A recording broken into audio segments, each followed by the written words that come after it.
Halo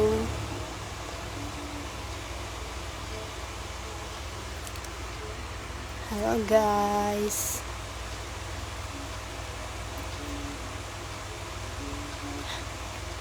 Halo.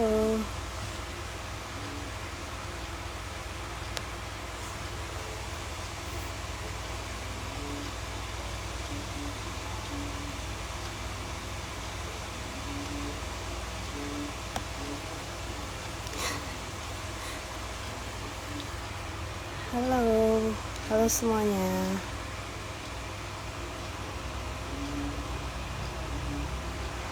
Gimana nih kabarnya?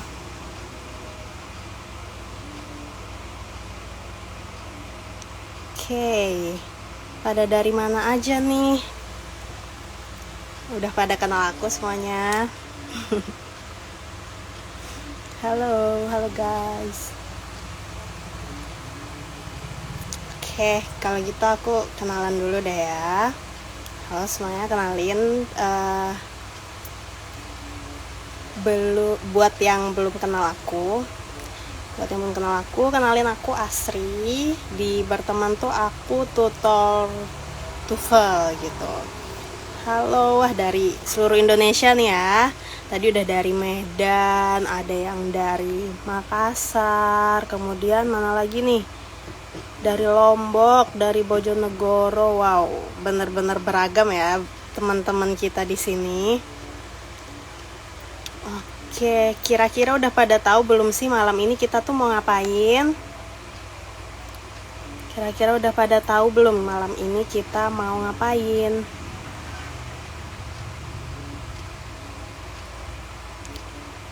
Nggak kalah kayak sharing time sebelum-sebelumnya, kali ini tuh benar-benar bakal menarik banget gitu materinya. Kenapa aku bilang menarik? Karena kakaknya yang bakal kita ajak bicara pada malam hari ini tuh benar-benar punya cerita yang amazing gitu. Kenapa aku bilang amazing?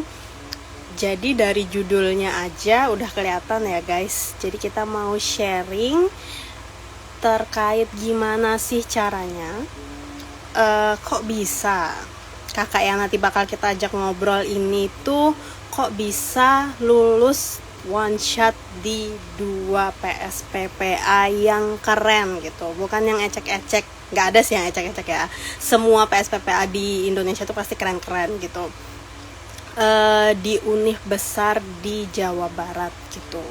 Jadi sesuai sama judul yang udah aku bikin itu lolos 2 PSPPA, ITB sama Unpad. Kira-kira dari teman-teman apa nih yang ntar mau ditanyain sama kakaknya? Kalau misalnya dari judulnya aja nih, kira-kira teman-teman pada mau nanya apa? Dari mana lagi nih? Dari mana aja?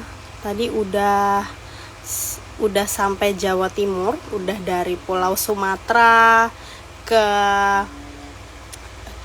bagian timur Indonesia juga ada, terus udah di Pulau Jawa juga gitu. Nah, kira-kira dari mana lagi nih teman-teman?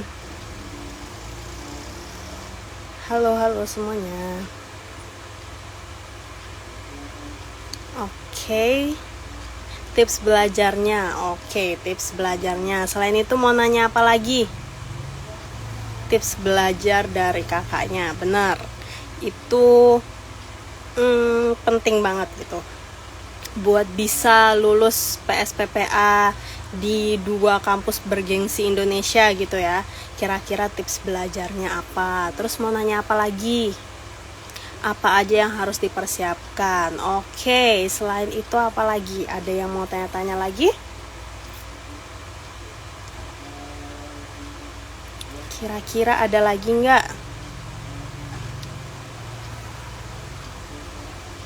Menurut teman-teman susah nggak sih buat bisa masuk PSPPA itu? Teman-teman nih sekarang lagi di step yang mana? Apakah udah proses mau mencari PSPPA kah, atau di proses yang aku masih di angkatan akhir kak, lagi skripsian gitu, atau gimana nih teman-teman?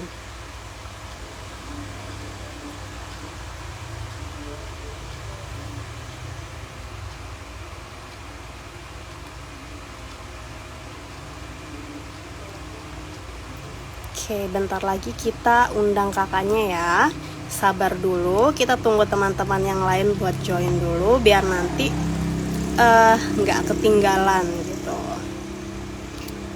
Biar nggak ketinggalan info menarik apa aja sih yang bisa dibagiin sama kakaknya nanti gitu. Kak, ada kelas UKAI, pantengin ya, pantengin terus story-storynya berteman, postingan-postingannya berteman, dipantengin terus. Oke, ada lagi yang mau tanya. Jadi aku ulangin sekali lagi ya gengs, kita nanti bakal adain kayak sharing session gitu sama salah satu kakak keren alumni berteman. Kakak keren ini tuh bener-bener keren. Kenapa aku bilang bener-bener keren? Kakaknya bisa one shot PSPPA, yaitu ITB dan Unpad gitu. Tadi udah ada yang tanya juga kayak gimana sih kak tips and triknya, kok bisa sampai bisa keterima di 2 kampus bergengsi itu gitu. Terus tips and triknya gimana, cara belajarnya gimana gitu.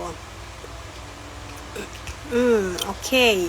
Buat jawab soal esai, gimana cara menjawabnya gitu ya. Oke. Ada lagi mungkin? Ada lagi gengs yang mau bertanya? Nanti biar pas kakaknya udah ada tuh langsung aku cepet tanyain gitu, teman-teman mau tanya apa gitu.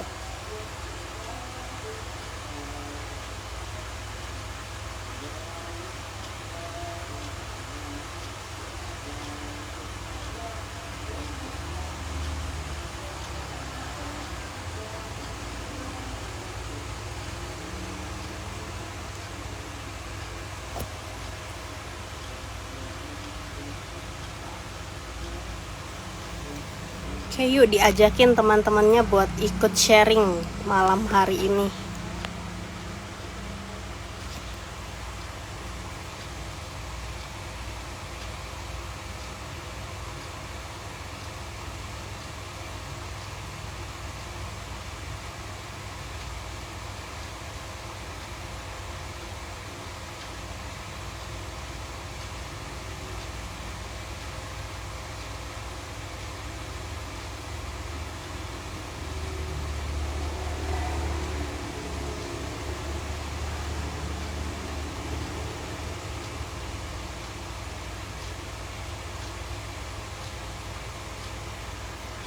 Oke. Keren. Cara menjawab tes wawancara. Oke. Jelas. Kalau soal-soal di buku berteman, kira-kira banyak nggak kak yang mirip-mirip dengan soal PSPPA? Jelas, kita udah persiapkan berdasarkan berbagai macam sisi gitu ya.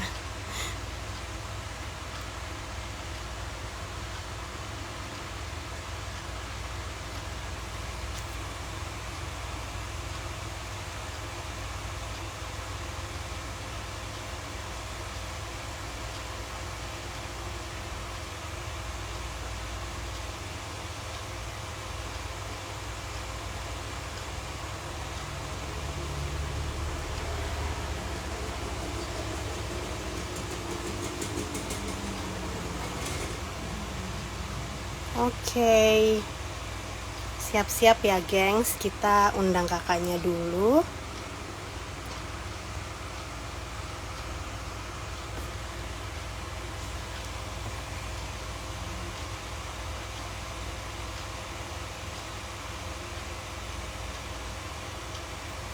Wait.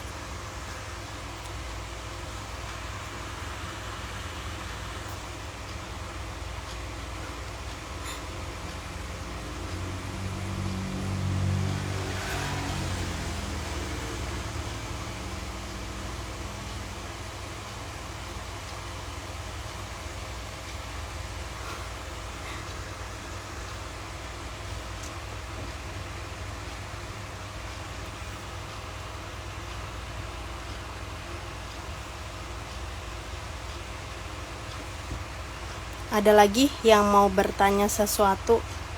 Jangan malu-malu ya, gengs.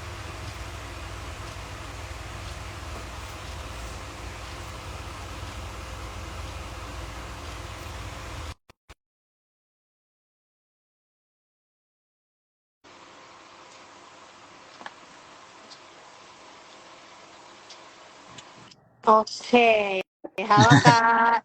Halo Akhirnya Kak, selamat kita ketemu malam. juga malam. Boleh kenalin dirinya dulu mungkin Kak. Ini teman-teman udah pada kepo nih. Oke, izin buat kenalin ya teman-teman. Saya Muhammad Erza Ardana, buat asal S1 saya dari Universitas Islam Bandung. Saya lulus sebenarnya di tahun 2018, jadi memang udah agak lama ya. Nah setelah dari lulus itu kerja dulu selama Hmm, hampir 1 tahun, sekitar 1 tahun 10 bulan.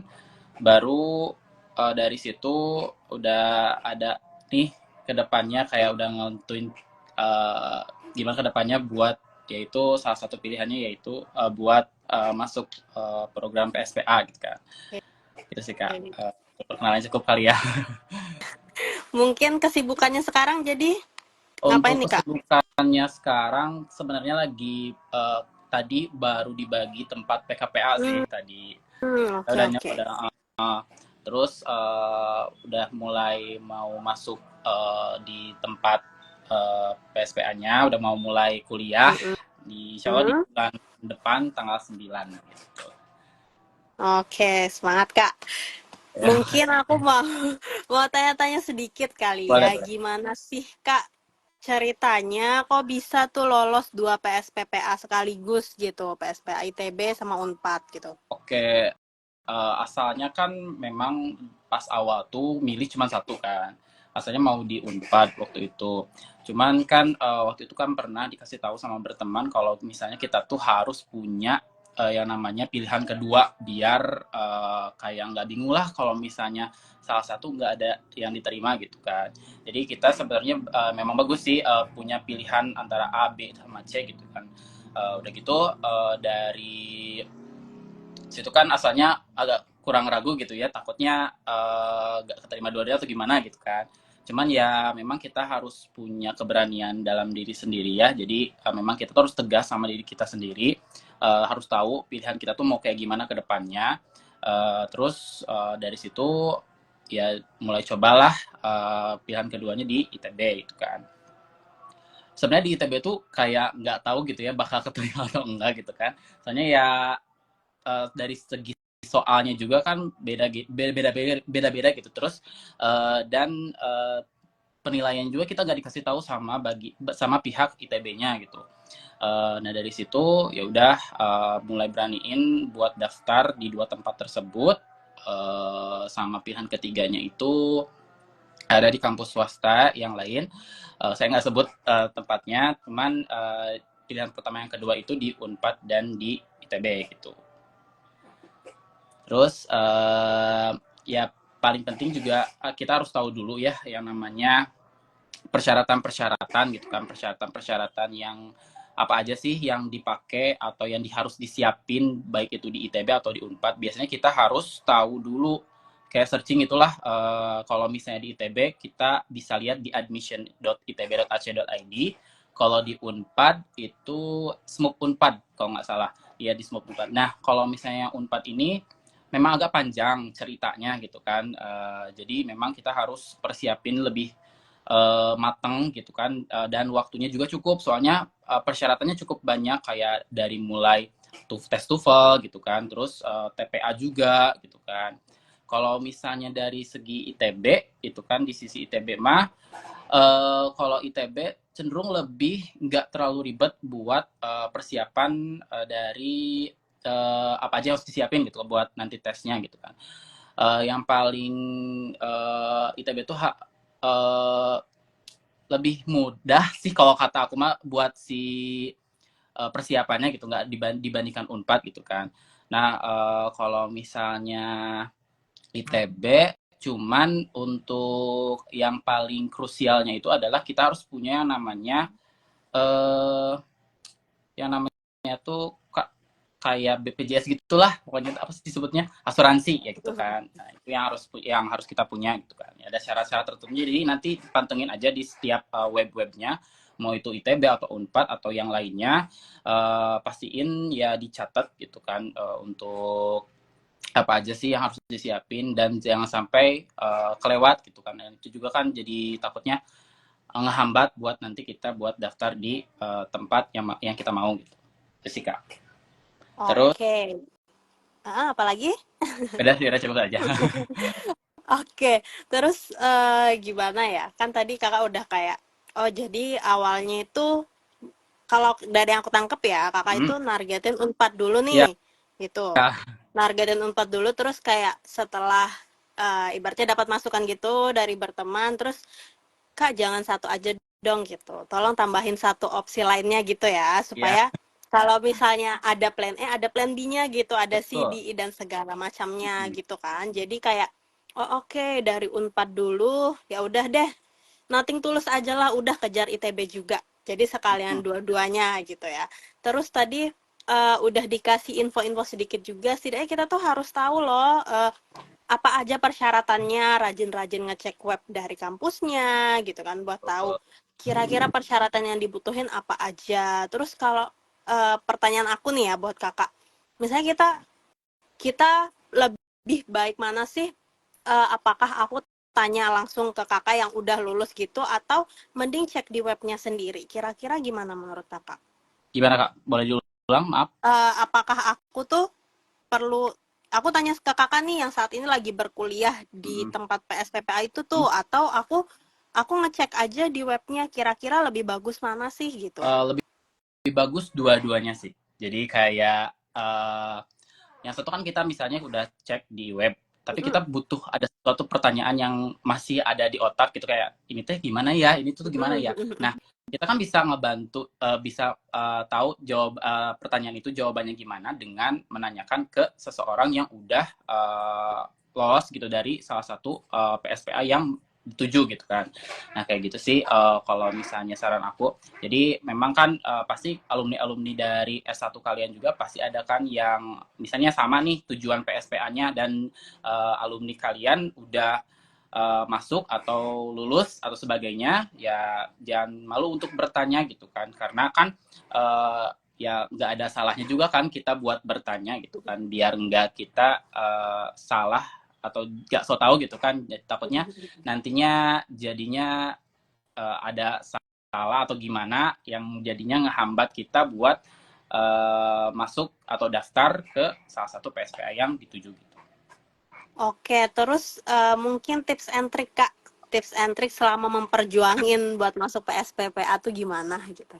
Oke, untuk tips tips and trick ya. Kalau tips and trick itu yang paling penting adalah kita harus sungguh-sungguh sih. Kita harus sungguh-sungguh dulu sama diri kita sendiri. Kita tuh maunya kayak gimana? Kita harus tegas sama diri kita sendiri.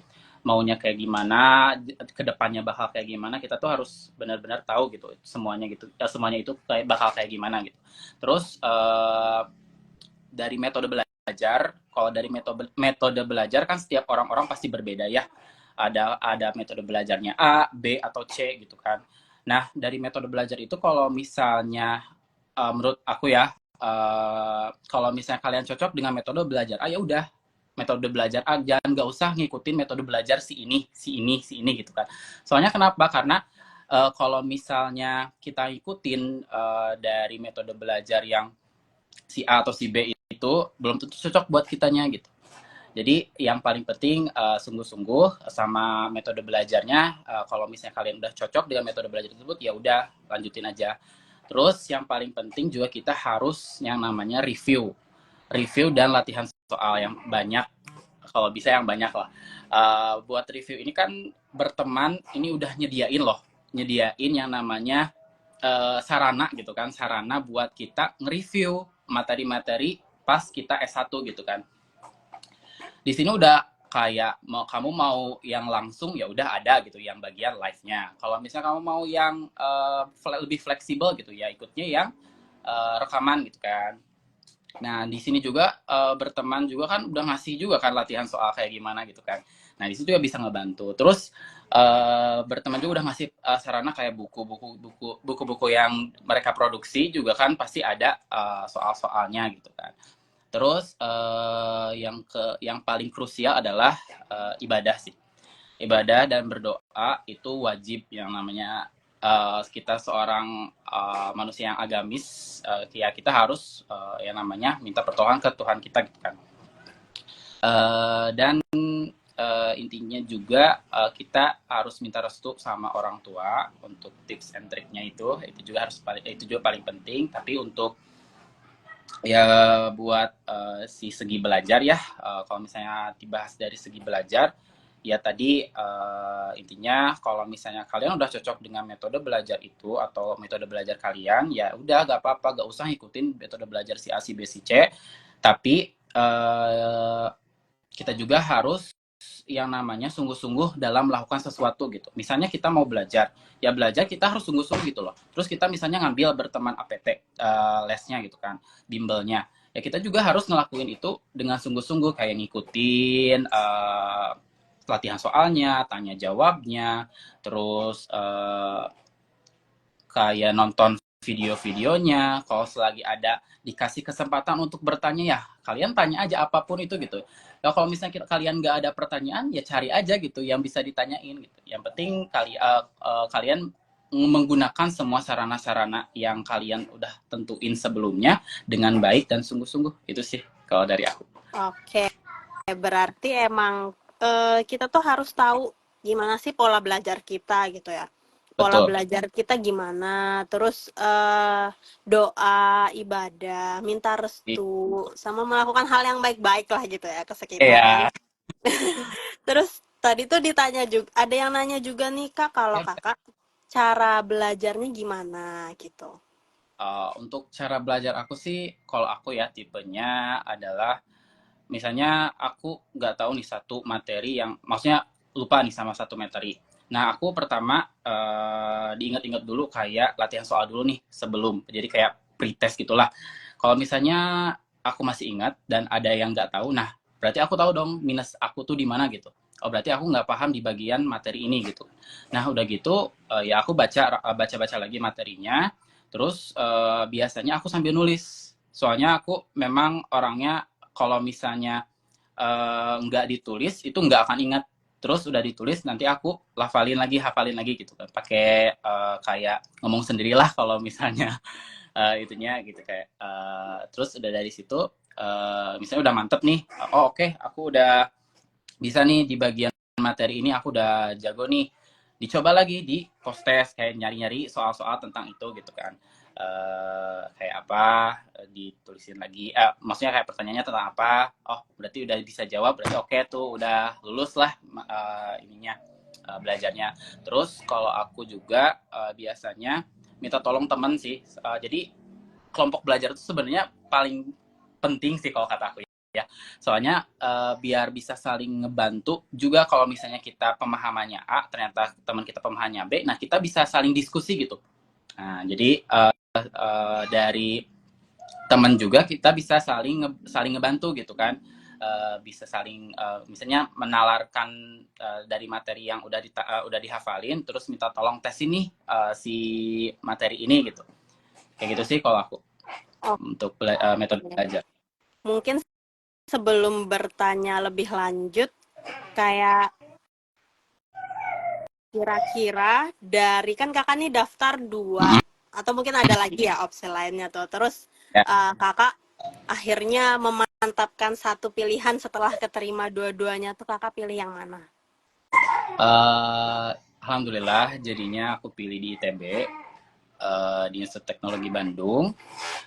Alasan kenapa aku pilih ITB instead of Unpad gitu kan, pertama itu di segi biaya. Oke. Kalau dari segi biaya di prefer aku condong ke ITB gitu. Jadi dari segi itu, dan nanya juga kan ke orang tua, ke teman-teman, dan ke kerabat-kerabat aku yang dekat, baiknya yang mana. Terus terus sholat istikharah juga dari situ, biar mantep lah pilihannya gitu kan. Hmm? Jadi pilihnya di ITB, alhamdulillahnya. Oke, sekalian spill mungkin ya Kak, emang UKT-nya berapa Boleh. sih? Kalau misalnya ITB itu sebenarnya udah ada di admission.itb.ac.id sama kalau di Unpad juga kalau mau cek juga ada di SMUP Unpad. Kalau misalnya ITB itu di 36 juta untuk satu semester untuk 2 semester untuk 1 tahun dan itu dibagi dua pembayaran gitu semester 1 sama semester 2 jadi dibagi dua 50-50 gitu kalau dari segi UKT dan pembayaran Oke. kuliah gitu. Oke, Gitu sih terus Kak. apa lagi ya? Kira-kira waktu kemarin itu kan Kakak daftar nih, itu ada biaya pendaftarannya nggak sih Kak? Oh ya, untuk biaya pendaftarannya ada dan itu semua juga bisa kalian cek di link masing-masing. Kalau misalnya untuk ITB itu sekitar kalau nggak salah 750.000 ya untuk biaya pendaftarannya. Untuk nanti proses tesnya itu ITB tuh langsung di tes tulis.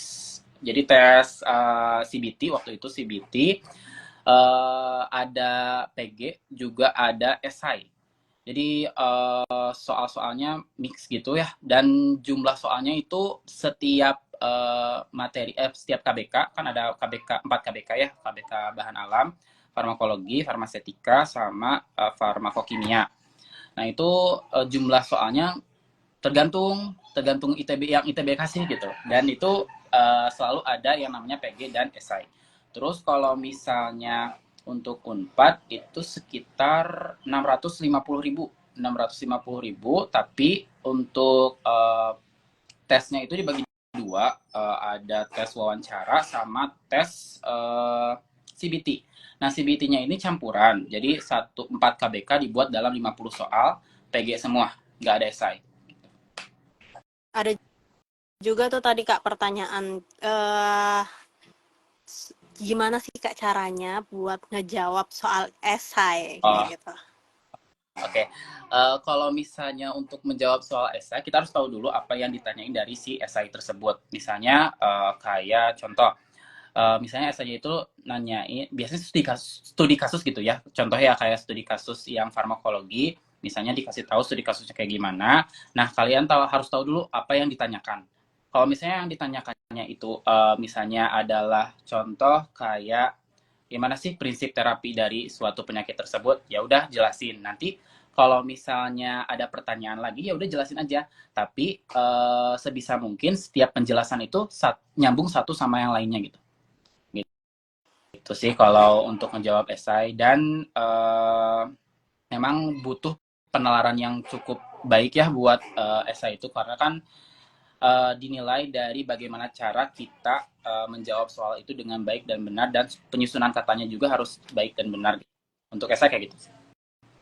Oke, terus kayak agak melenceng dikit nih ya Oh, Kak. Jadi kan apa? otomatis kan Kakak kemarin lulus tuh nggak langsung lanjut nih, atau berhenti dulu gitu kan ya. Nah, Nah, berhenti itu Kakak kerja nih kan ceritanya betul, pada saat itu. Terus Kakak kerja, terus mempersiapkan juga buat lanjut sekolah. Ya nggak? betul. Nah, itu gimana Kak caranya biar bisa aku tetap harus lanjut sekolah. Aku gimana caranya fokus belajar, terus fokus kerjanya tuh juga bagus gitu. Nah, Ya. itu tuh gimana gitu? Itu izin jawab ya Kak. Jadi intinya kita harus punya yang namanya manajemen waktu yang baik gitu kan. Kita harus tahu apa aja yang harus kita lakuin setiap harinya. Kalau aku tipenya adalah jadi misalnya hari besok tuh aku mau ngapain aja ya, ditulis pas malam-malam mau tidur apa aja yang mau aku lakuin. Biasanya aku list di reminder dan nanti kalau misalnya aku udah beres melakukan si list setiap list itu aku centang. Jadi intinya aku udah ngelakuin ini gitu. Nah, dari situ ngebantu buat manajemen waktu dengan baik gitu dari diri aku sendiri. Terus memang pastinya capek gitu ya. Yang penting kita nikmatin setiap prosesnya gitu. Kalau misalnya kita nikmatin dan ikhlas setiap proses yang kita jalanin, ya kita nggak akan capek gitu. Kita nggak akan ngerasa capek gitu loh. Jadi intinya kita harus bisa memanage waktu kita dengan baik dan jangan sampai waktu kita yang luang itu dipakai ke yang nggak bermanfaat buat kita gitu. Ya kalau misalnya istirahat ya itu mah bermanfaat gitu kan. Ya Hmm. kita butuh yang namanya biar sehat gitu kan, biar tenang atau gimana gitu kan. Ya istirahat mah nggak ada salahnya gitu. Tapi kan kita punya list-list lain yang harus kita lakuin gitu. Kalau aku kayak gitu sih Kak, Oke, buat terus manajemen waktu berarti tipsnya dari kakak nih H-1 gitu ya. Atau sebelum tidur tulis dulu kira-kira besok itu selama 24 jam mau ngapain aja nih gitu kan. iya Jadi betul. eh memanfaatkan waktu yang dipunya itu dengan semaksimal mungkin gitu ya. Terus kakak main juga nggak sih kalau kayak gitu? Ada Iya, nggak ke di 24 jam itu kakak atur, aku mau main iya, sekian menit, sekian jam gitu. betul. Biar kalau misalnya aku pengen main atau keluar atau refreshing ya gak apa-apa, ya list aja masuk ke list gitu kan. Misalnya aku ada janji atau aku bikin event sendiri gitu kan buat besoknya. Kalau misalnya aku ada janji, oh berarti aku ada janji sama temen aku buat main ke cafe A jam segini gitu. Oke, jadi aku ngosongin di jam segitu. Kalau misalnya aku mau bikin event sendiri, berarti aku harus beresin dulu apa nih, baru bisa aku tenang mainnya, nggak yang Hmm. namanya aduh aku main ini tapi aku belum beres ini loh gitu kan. Jadi sebisa mungkin kita menyelesain dulu sesuatu yang bikin kita tenang gitu, baru kita bisa main teh ya, jadinya enak gitu kan, nggak Hmm. kepikiran apapun gitu. Itu sih kalau aku. Ya berarti kakak ini bukan tipe orang yang guilty pleasure. Maksudnya tuh kayak aku nggak mau senang-senang dulu sekarang di saat aku punya beban kayak gitu. Tapi ya udah Ya, selesaiin dulu nih bebannya, baru iya, ntar udah nih happy happy gitu setelah itu. iya, Tapi yang penting enak kayak masalahnya ini udah kelar gitu. iya, betul, betul. Keren sih kak, keren banget, keren banget. Terus Ya. kakak butuh persiapan untuk tes di dua kampus ini tuh berapa lama kak? Kalau aku waktu itu persiapannya adalah di 1,5 bulan. 1,5 bulan. Ya 1,5 bulan aku siapin, dan aku tentuin mau kayak gimana nanti di bulan depan atau perharinya tuh bakal kayak gimana. Eh, Kayak misalnya nanti mau ngambil les atau gimana gitu kan.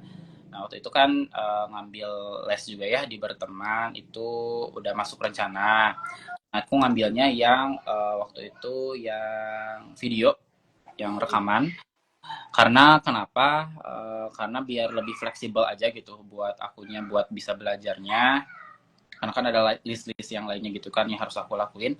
Kalau misalnya kalian mau yang live ya udah gak apa-apa live juga gitu. Yang penting enaknya kayak gimana lah. Cuman aku waktu itu milihnya yang rekaman karena lebih enak aja di akunya biar bisa lebih fleksibel gitu. Hmm. Terus dari setiap eh, jangka waktu itu juga kan kita perlu mempersiapkan yang namanya apa aja yang harus disiapin waktu mau tes gitu kan. Kayak Unpad apa aja, terus ITB apa aja. Nah, sebisa mungkin si rentang waktu itu tuh pas gitu. Jadi kita harus menentukan berapa lama juga gitu kan waktu itu. Eh Waktu itu kan memang Unpad sih yang paling lama tuh sebenarnya, karena kan persiapannya agak panjang karena ada jadwal-jadwal buat TPA, buat terus TOEFL juga gitu kan. Dan itu juga kita harus nyiapin juga gitu kan, selain buat kita nyiapin yang namanya materi farmasi, ya kita nyiapin juga buat TPA sama TOEFL-nya. Kebetulan di berteman juga ada ya buat kelas TPA sama TOEFL-nya tuh. Lihat si berteman udah kayak farmasi udah ada gitu kan. Terus TOEFL juga udah ada, TPA juga udah ada. Jadi ya udah wes semuanya di situ gitu kan. Biar nggak ribet gitu. Kakak pakai buku nggak? Pakai buku nggak gitu buat belajar? Aku pakai buku sih. Waktu itu kan aku beli beberapa buku yang bisa ngebantu buat aku belajar. Terus ada juga beberapa slide-slide materi yang aku pakai buat dari S1 ya, buat belajar juga. Plus beli juga buku paket soal gitu. Sama mungkin ini kayaknya setiap alumni kampus yang lulus dari yang masuk gitu dari PSPA tertentu pasti kayaknya ngelis gitu pertanyaan-pertanyaan apa aja yang waktu mereka hadapin waktu pas tes. pasti ada sharing-sharing kayak gitu kan. Nah itu juga ngebantu. Terus yang paling penting sih memang yang agak berat di aku itu di bagian review materi sih, karena kan materi farmasi agak banyak ya. Jadi aku pakai juga selain dari buku-buku itu ya review juga dari berteman gitu. Jadi ya sebisa mungkin ya materi farmasi kan agak banyak ya, ya persiapin juga dengan baik gitu. Sih kak. Eh, seberapa ngebantunya sih kakak ikut berteman sama waktu kakak ngejalani tes-tes itu tadi gitu? Ngebantunya kayaknya kalau misalnya dalam bentuk persen itu 100% deh. Soalnya kenapa? Karena dari setiap penjelasan dari setiap tutor gitu ya, mau itu tutor klinis atau non klinis itu benar-benar ngebantu kita buat paham sama suatu materi gitu. Kenapa? Karena mereka ngejelasinnya ya singkat, padat dan jelas gitu. Jadi sebenarnya mereka tuh menjelaskan tuh ya karena kita udah dapat sebelumnya gitu kan. Jadi mereka cuma ngebantu untuk kita membuka memori-memori yang udah pernah kita masukin waktu pas S1 gitu kan. Ya mereka ngebantu buat ngebuka itu dan setiap penjelasannya juga mudah dipahami gitu loh. Dan mereka punya sistem yang kayak ada tanya jawab dan ada pretest sama post test gitu. Juga kan ngukur sebagaimana kita mampu untuk menjawab suatu permasalahan soal gitu kan.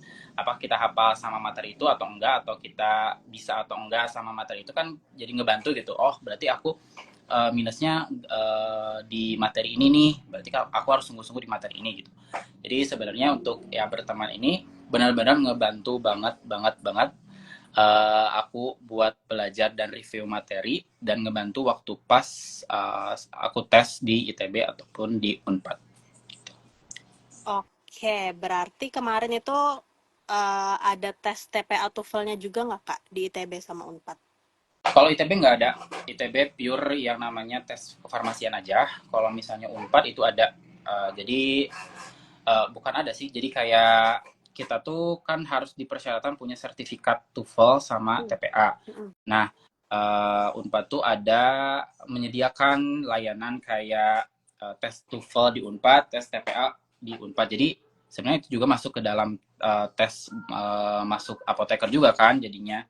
Karena kan kita butuh persyaratan 2 sertifikat gitu. Dan skornya juga ditentuin sama Unpadnya gitu. Jadi untuk TPA sama TOEFL di atas 450 kalau nggak salah. Jadi sebisa mungkin kalian harus di atas dari situ. Apa 500 gitu ya, nggak tahu deh. Pokoknya dicek aja di SMUP, aku lupa. Cuman ada persyaratan skornya gitu buat TPA sama TOEFL-nya gitu. Jadi Terus, memang harus siapin. oke, sistem tesnya ini tuh bisa online kah atau kita harus datang nih kak ke kampusnya gitu? Kalau misalnya waktu itu aku pilih yang Unpad, dia ngasih pilihan 2 sih, ada bisa kita offline, bisa online, baik itu TPA ataupun TOEFL gitu.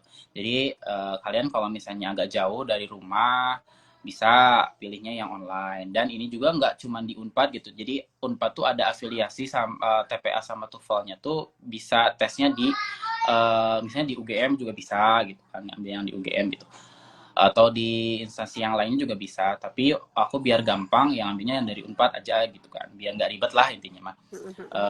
Terus hmm, dari online sama offline-nya, kalau misalnya kalian mau offline ya boleh-boleh aja gitu, jadi seenaknya gimana aja kalian gitu buat ngambil tesnya gitu.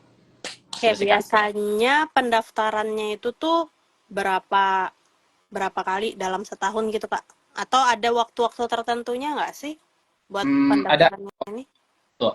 Jadi ada waktu tertentu yang dimana Unpad buka atau enggak gitu kan. Jadi maka dari itu kita harus tahu gitu kan jadwal TPA-nya kapan sih, terus TOEFL-nya kapan sih gitu. Terus udah gitu ada biaya juga kan, biaya juga agak lumayan gitu. Jadi sebisa mungkin kalian memaksimalkan buat TPA sama TOEFL-nya karena ini tuh nggak murah gitu kan. Jadi sebisa mungkin ya maksimalin untuk belajarnya ya, kalau mau ya di berteman gitu karena mereka udah ada juga kan kelas TOEFL sama TPA-nya juga gitu. Kemarin kakak di berteman ini ngambil kelas mandiri berarti ya kan Ya, yang lewat video kan? Terus itu kakak ngambil kefarmasian aja atau TPA TOEFL juga? Kebetulan aku cuma ngambil yang kefarmasian aja buat yang kelas mandirinya.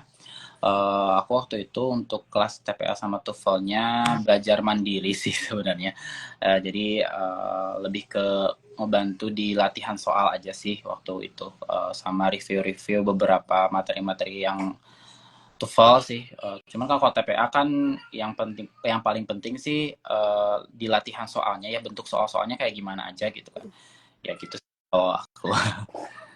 Terus ada nggak Kak kayak rekomendasi mungkin web atau buku misalnya yang Kakak pakai buat selama Kakak belajar TPA TOEFL itu tadi?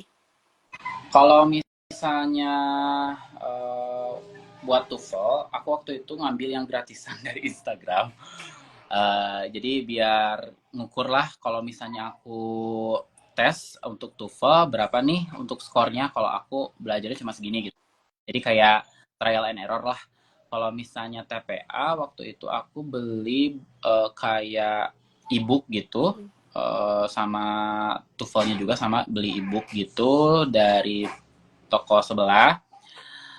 Nah di situ aku pakai buat latihan soal gitu. Jadi nanti setiap latihan soalnya aku biasanya nargetin misalnya sehari ini aku ngerjain untuk bab ini berapa soal gitu kayak gitu sih. Kakak kan juga udah kerja nih ya, udah kerja terus akhirnya memantapkan diri, oke aku mau lanjut sekolah gitu. Kira-kira dari pengalaman kakak bekerja, terus selama mempersiapkan buat lanjut sekolah itu tuh seberapa ngefek sih? Maksudnya gimana kak?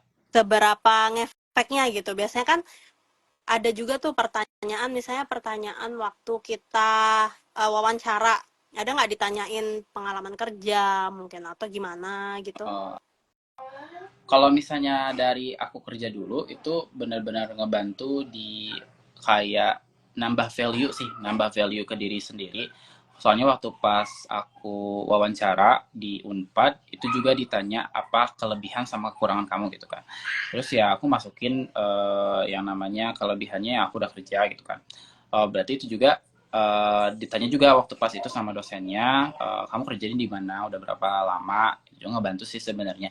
Jadi kerja ini selain nambah pengalaman, nambah value juga ke diri kita sendiri. Jadi nanti uh, kayak dosen yang waktu pas itu ngetes aku waktu wawancara juga jadi kayak tertarik gitu kan buat nanya lagi untuk lebih lanjutnya gitu. Kayak tadi ditanya kerjanya di mana dan berapa lama gitu. Kayak gitu sih.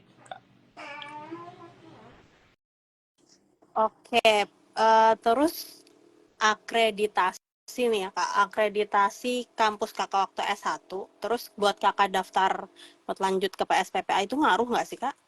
Uh, Kalau misalnya ITB sama Unpad itu dia nyantumin juga ya yang namanya apa sih sertifikat LAMCAP apa gitu yang memang itu menunjukkan si akreditasi kita waktu pas S1 gitu.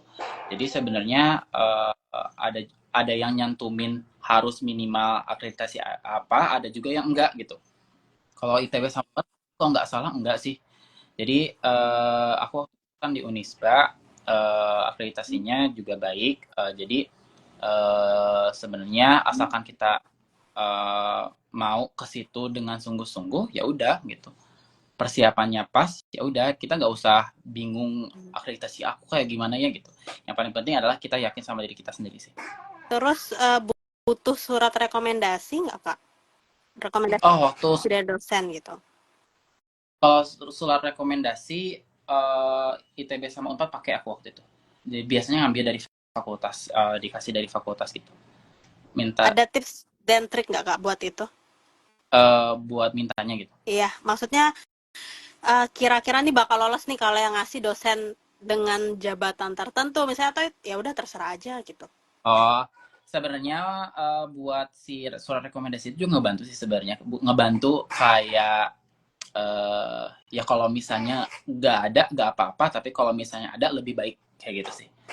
Berarti gak apa-apa ya mau mau siapapun yang ngasih rekomendasinya misalnya kayak dosen PA atau pembimbing gitu atau kaprodi atau misalnya harus dekan nih yang ngasih atau gimana? Hmm, Waktu itu aku dapatnya biasanya minta sih dari fakultasnya dan biasanya ada tanda tangannya itu ada tanda tangan si Kak Prodinya. Hmm. Jadinya surat rekomendasi itu dari Kak Prodi gitu. Oke. Ada pakai motivation letter nggak, Kak? Kalau misalnya ITB enggak, kalau misalnya yang Unpad itu kita ada yang namanya statement of purpose.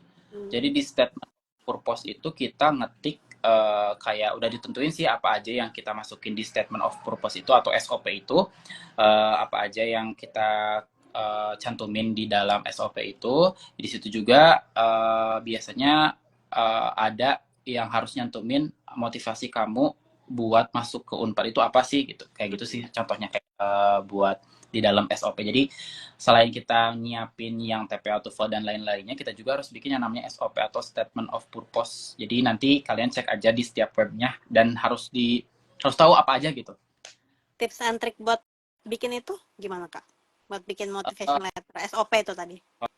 Kalau misalnya untuk tips and trick bikin si statement of purpose, kita harus tahu dulu ya apa aja yang harus kita cantumin. Terus kita harus tahu juga apa aja sih yang mau kita masukin dari setiap pertanyaan atau setiap struktur-struktur yang disuruh Unpad itu kayak gimana aja. Kan kita pastinya harus tahu dulu penyusunan kata-katanya kayak gimana gitu. Nah, statement of purpose ini juga jadi apa ya? Jadi surat buat kita eligible gak sih masuk ke Unpad teh gitu. Hmm. Jadi nanti dosen tuh waktu pas tes wawancara ngelihatnya dari SOP gitu. Jadi memang kita harus ngebikin SOP ini dengan baik dan benar lah. Jadi harus serius gitu. Nggak cuma asal-asalan kayak kita bikin diary atau gimana gitu. Nggak, ini beda banget. Soalnya ini jadi penentu juga waktu kita wawancara, nanti ditanyainnya berdasarkan dari SOP itu. Mungkin spill wawancaranya gimana kali ya, Kak? Ya, sebenarnya tergantung dari dosen ya buat wawancara itu. Ada dosennya itu nggak nanya materi sama sekali, ada juga yang nanya materi. Materinya biasanya materi-materi dasar. Kebetulan waktu pas itu aku nggak ditanya materi sama sekali. Jadi benar-benar gimana dosennya sih sebenarnya. Aku waktu itu ditanya cuman kayak perkenalan diri, terus kekurangan atau kelebihannya kayak gimana, terus kayak ditanya juga S1-nya di mana, terus kamu skripsinya kayak gimana gitu. Terus tanya juga lebih ke pengembangan dirinya kayak gimana gitu kan. Kalau misalnya buat yang pertanyaan-pertanyaan mengenai yang namanya materi-materi dasar itu biasanya ditanyanya kayak misalnya eh, definisi dari tablet apa sih kayak gitu sih, lebih ke dasar lah, nggak sampai ke rumit banget, nggak sampai kayak harus kita ngerjain soal di papan tulis, enggak kayak gitu. Jadi cuman dasar-dasarnya aja, yang penting kita tahu aja ya kita juga harus siapin lah buat wawancara ini karena kan takutnya ditanya juga sama materi dasar farmasinya gitu, gitu sih Kak. Lebih susah mana, Kak? Teorinya atau wawancaranya?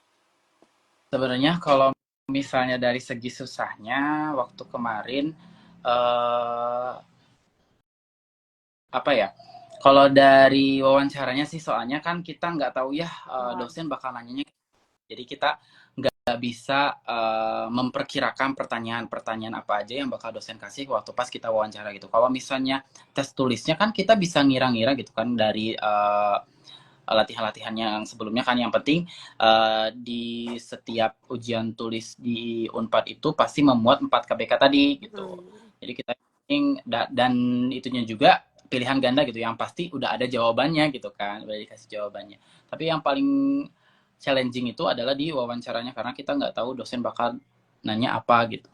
Terus Benar. Kak. Kan nggak ada blueprint, bener-bener blueprintnya Iya, gitu ya. betul. Terus juga kayak apa? Selain kita nggak punya blueprintnya dan kita nggak tahu nih kita dapat dosennya tuh dari yang punya bidang apa kayak gitu ya kan. Iya, betul. Jadi waktu itu kakak grogi nggak sih? Ada nggak tips and triknya supaya kayak oke supaya tetap tenang, ngejawabnya tuh tetap on track kayak gitu. Itu tuh gimana, Kak? eh kalau waktu pas wawancara itu kan, kalau grogi itu pasti ya. Tapi kalau misalnya biar nggak grogi dan kita lancar untuk ngejawabnya, kita latihan, latihan wawancara. Jadi kita ngomong sendiri gitulah, di depan cermin atau di mana gitu kan, dan kita memperkirakan pertanyaan-pertanyaan apa aja sih yang bakal ditanya sama dosennya. Dan kebetulan waktu pas aku ngambil eh, kelas mandiri itu dapat free simulasi wawancara. Mm-mm. Nah di situ juga banget, benar-benar ngebantu. Jadi kayak kita teh tahu apa aja sih nanti kalau wawancara tuh bakal ditanya apa aja. Jadi kayak kita dikasih eh apa ya? Kayak dikasih simulasi gitulah. Kayak nanti bakal ditanyanya kayak gini loh, gini loh, gini loh. Nanti dijelasin juga sama tutornya waktu pas itu sih. Dan itu ngebantu banget. Dan jangan lupa juga kita ngetik, ya aku waktu itu ngetik di Word apa aja pertanyaannya plus ngetik juga jawabannya. Nah, nanti dari situ kalau aku di print dan aku latihan gitu di depan kaca atau sendiri di kamar gitu kan. Nah, itu ngebantu juga biar kita nggak grogi. Terus yang paling penting adalah kita harus mempelajari kampus yang mau kita tuju, yang ada wawancaranya ya. Kayak misalnya kita mau ke Unpad, kita harus tahu dulu nih Unpad tuh kayak gimana sih PSPA-nya, dosennya siapa aja, terus kurikulumnya kayak gimana. Itu juga kan takutnya ditanyain juga kan. Soalnya waktu pas itu ditanyain juga, waktu pas aku wawancara itu ditanyain berapa UKT di Unpad. Hmm. Itu ditanyain. Jadi sampai ke detail-detailnya gitu. Dari situ sih Kak, gitu aja. Berarti apa kakak ini sistemnya kayak ngelis semua pertanyaan, terus bikin jawabannya, terus kakak hafalin, atau ya setidaknya tahu dulu lah flow pertanyaannya kira-kira gimana, terus masalah jawaban nanti bisa diimprove atau gimana kak?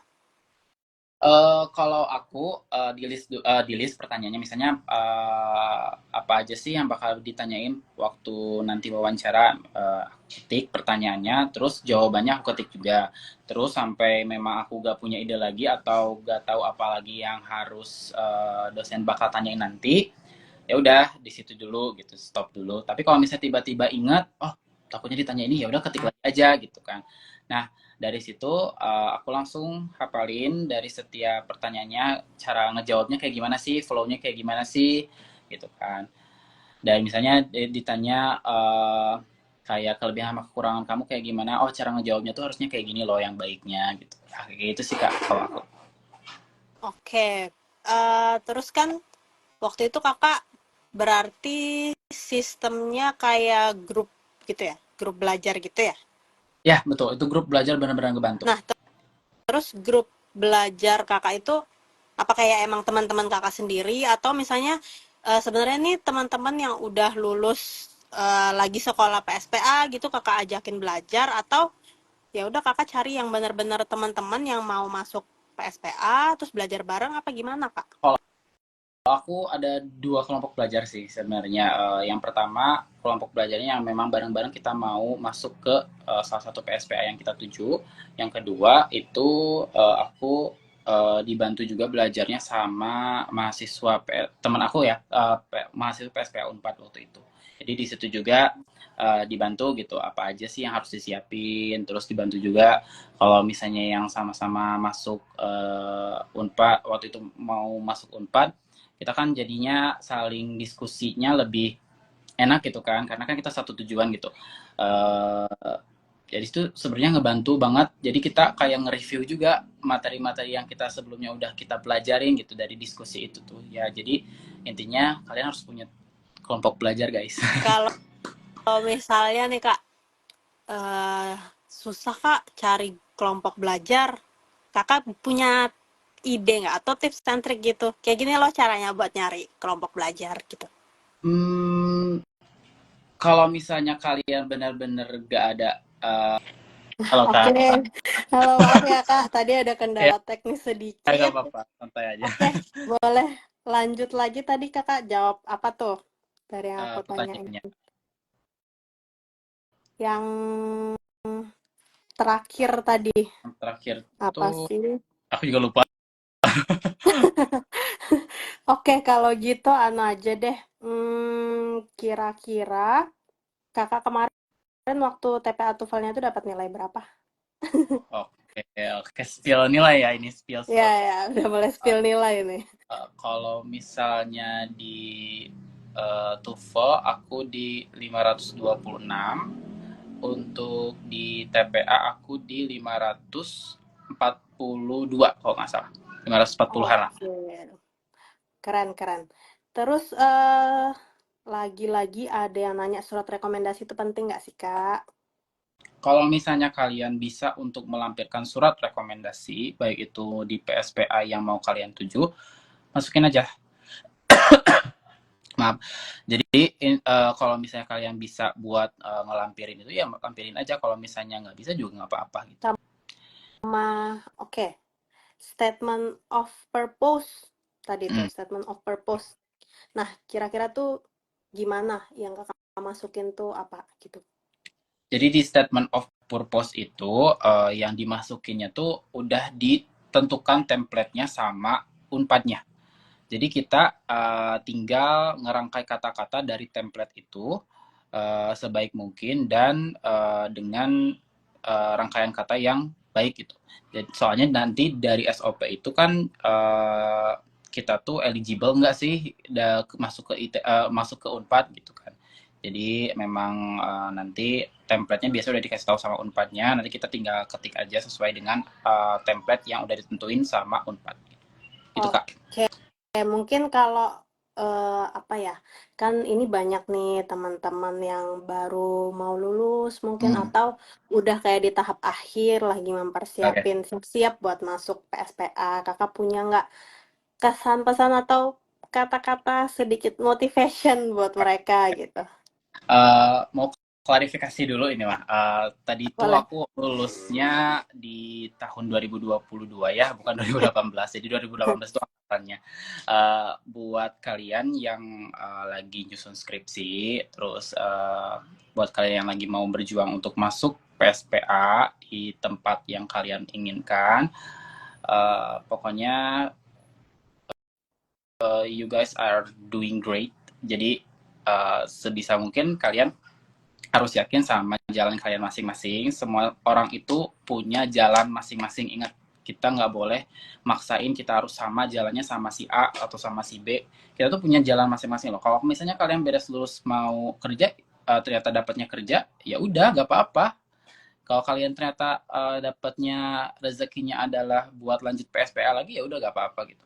Jadi dimanapun itu, mau gimana pun nanti ke depannya, asalkan kalian yakin, ya dan benar gitu kan ya gak, yang penting kalian sungguh-sungguh untuk menjalani semuanya itu gitu, soalnya nggak akan ada suatu hasil akhir yang sia-sia gitu, tergantung dari usaha kita, apakah usaha kita itu sia-sia atau enggak, ya, hasilnya yang nanti yang menentukan gitu.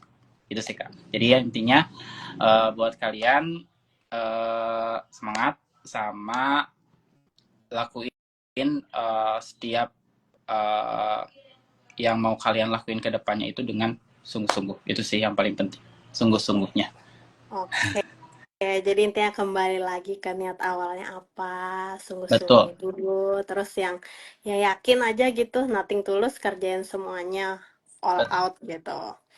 Oke, ada lagi Kak mungkin yang mau disampaikan ke teman-teman mungkin sebelum kita akhiri, maaf ya, balik-balik malah diakhiri. Ya, Bapak. Untuk pesannya buat kalian yang lagi berjuang, mau lagi berjuang buat masuk PSPA, pokoknya intinya sih kalian tetap lakuin apa yang kalian lakuin sekarang. Kalau misalnya kalian butuh validasi atau apapun itu, tanyain ke orang tua kalian dan berdoa. Dan semua jalan dari setiap orang itu udah diatur sama yang di atas. Jadi kita tinggal cuman ngejalanin aja dengan baik gitu kan. Intinya sih buat kalian yang lagi berjuang buat masuk PSPA, semangat. Semoga kalian bisa didapetin di tempat terbaik menurut yang di atas. Semoga kalian bisa sukses semuanya, amin, dan dapat sesuai dengan yang kalian inginkan, amin ya Allah. Amin. Oke, mungkin teman-teman yang mau tanya-tanya lebih lanjut, boleh nih follow kakaknya, atau nanti bisa lah ya Boleh, tanya-tanya gitu kan Kak. boleh ya di DM. Berbagi, ya, berbagi pengalaman mungkin. Nah, tahu Ya, betul kakak betul mau betul. tutorin teman-teman Boleh. gitu mungkin ya. Oke Kak, makasih banyak untuk waktunya. Selamat melanjutkan aktivitas lagi. Mungkin nanti kalau ada waktu lain kita bisa sharing-sharing lebih banyak lagi ya Kak. Amin. Makasih banyak Kak udah bagi-bagi pengalamannya. Makasih banyak juga udah dikasih kesempatan bisa buat sharing ke teman-teman yang lain. Makasih buat berteman juga udah ngasih sarana buat ya aku dan yang lainnya untuk bisa masuk ke PSPA yang kita inginkan. Pokoknya lanjutin apa yang kalian lakuin, soalnya yang kalian lakuin adalah salah satu hal yang bijak gitu. Kasih Oke. banyak. Oke, makasih banyak Kak. See you. Makasih banyak guys yang udah join. Oke, Pamit ya Assalamualaikum. Kak. Iya.